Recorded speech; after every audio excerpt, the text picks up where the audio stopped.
All right, well, I think I'm good to go. Well, hey, y'all. My name is Bryce. I'm one of the students with Liberty University Online here in the Capstone course in psychology. I was just hopping on today, doing the assignment where we kind of get to know somebody in the field that we are pursuing relating to psychology. Now, as far as I have a couple of close connections of some people actually in my family who do have experience in this field. The individual who I got to speak with, we had a great conversation. I thought some of the predetermined questions that we had were really helpful just to kind of guide the conversation and kind of know what direction I was going in our conversation and kind of the trajectory that I would work with on that. So the lady I spoke with, her name is Paula Boyd. She is part of my family, so I know her pretty well. She actually also graduated from Liberty, I think it was 2018. She has an educational background in master's in human service counseling, master's in clinical health, mental health counselor. She is licensed here in the state of North Carolina. She is also certified as a trauma play therapist, and she is also a TBRI practitioner. So she's definitely got a lot of educational experience under her belt. So she definitely had a lot of great stuff to say, and I thought we had a good conversation. And you'll notice I'm kind of looking up and down here simultaneously. I have kind of a reference of some of the answers to the question just so that I have it on hand because it was a lot of information. But she, just kind of some background about her. She was about 38 years old with 3 kids still at home when she decided to go back to school. She went to the local community college where she was living in North Carolina. Had to take some stuff to kind of make up for how long it had been since she was in high school. She took some of the basics, went on from there to go to Liberty Online and do she got her bachelor's. She actually got her double bachelor's degree in 2 separate majors online. She then worked up to getting her 2 different master's degrees as well. Like I said, she graduated in 2018. And she is the CEO of Lydia's Hope. This is a nonprofit organization that works specifically, especially with younger children. But she's worked with a lot of different people thus far. I think she started this, she said, about 3 years ago, roughly 3 or 4 years ago. Before that, she actually worked in a local school system as well as a therapist too. But at this point, I believe she did say she is doing this full time as the CEO of Lydia's Hope. Based on some of the general duties that she did describe, being the CEO of something like that, where it's at now, it is considered, something that's small per se. She's in the process of it growing and continuing to do that for the sake of long-term success of Lydia's Hope. But as a CEO, she does have a lot of responsibilities. She talked about general duties involving, the day-to-day operations of nonprofit counseling. Obviously, with her working with the clients, she makes sure, those who are working with Lydia's Hope as well as counselors, she helps to kind of keep them in check, holding them accountable to their jobs and what they do.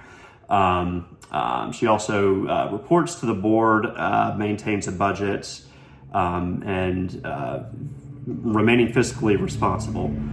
She also does get involved with marketing and fundraising too for Lydia's Hope. She does a lot with local schools. Actually, the high school I graduated from about 10 years ago, she's done a lot with them as well. So as far as, the third question was talking about, what she finds fulfilling about the work she does in the industry, working in Lydia's Hope. Going back to her background, she herself, she talked about, briefly some traumatic experiences just that she herself has experienced. And, obviously with the educational background, that's a big deal, but there's something about when you have, for those, when it comes to the clients you're working with, there's something about the sense of connection that you get in working with them, and that they feel from you when you go through similar situations and experiences previously in life in general. So she talked about she just loves the idea of walking alongside families as they do grow and become stronger, and supporting children and teens as they process life's difficulties. And again, going back to her personal experiences, she's a mom of 5. She raised 5 kids in total. I believe it was 2 sons and 3 daughters. And she was also single, throughout this time that she was raising these kids, and throughout the time she went to school. I mean, she made that decision to go back and get her education, do whatever she has to do to kind of get prepared to work in counseling as well. In terms of what she talked about as what she describes as challenging, main thing that she had touched on was basically that the need in and of itself is so great based on the number of people out there who really need what she has to offer. So I mean the audience, those who she is communicating her messages to based on what she offers, it's a lot of people. She talked about how that can feel kind of overwhelming at times, and that shifting mindsets, helping individuals shift their mindsets, she did say that some find it difficult to shift mindsets, and that can feel frustrating. Excuse me, which made sense. I mean, sometimes, the idea of, doing your best, putting in the time and effort and helping your clients, if you have those who tend to, they don't really seem to be getting anywhere, don't really seem to open to getting the help or receiving the help. Maybe they're just doing it out of obligation. I can kind of understand where she was coming from there. That definitely sounded like that could be fairly frustrating.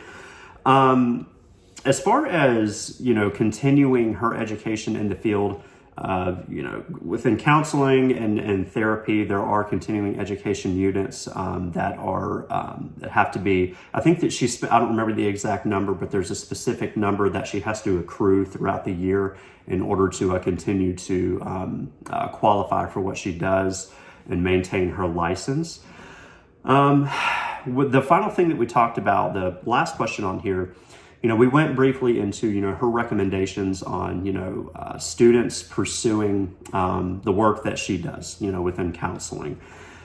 The biggest thing that stuck out here to me was she just emphasized taking it slow. Again, I keep going back to where she came from as a single mom, starting when she was 38 years old. She talked about, she was in no rush. She kind of had sort of an idea of what she wanted to do. It kind of took some time for her to really get a grasp of that. But taking it slow just means, not feeling like you're, or I guess not expecting that you're going to be successful in what you do overnight. It definitely takes time, as do a lot of careers out there. I think it's easy for us, especially once we've graduated, we're expecting, we have kind of this picture of what life is going to look like when it's said and done, and relating to our careers and what we want to do. And sometimes what we're picturing could potentially be years from now before we ever get to that point. So definitely taking it slow, that the experience does come with time. Another big thing she emphasized too was making sure that you do have a good mentor in the field. I thought any field in general, whether it's, counseling or working in the medical field or anything like that, for the sake of guidance, for the sake of accountability, often the best individuals you can learn from and you can gain a better understanding of is those who have actually done it and have experience in the field. And that right there in and of itself, with having a mentor, can definitely help with that. It helps you grow. It helps you feel heard too, as someone who is, developing and progressing and maturing in the field of psychology as a whole. It definitely helps to have somebody on your side like that. A couple of things, that I kind of took away from this conversation that we had. Biggest thing I would say is just the idea that it's never too late. Again, she was a single mom. She started school when she was 38.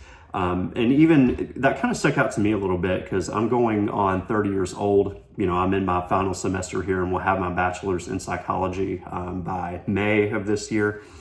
And I always, you know, I sit here and I think back to when I graduated in 2013. And I look to now and I wonder where everybody is now, you know, how far they've gotten. Because I remember seeing on social media, you know, within a few years after I had graduated high school, seeing all these, you know, posts and things about their, you know, celebrating their accomplishments with getting their degrees and things like that. And I felt so behind because I had put it off for so long. Because ever since 2013, I've taken classes and then I stop. I take classes and then I stop. So this is, I mean, it's about 11 years that it took to get this bachelor's degree.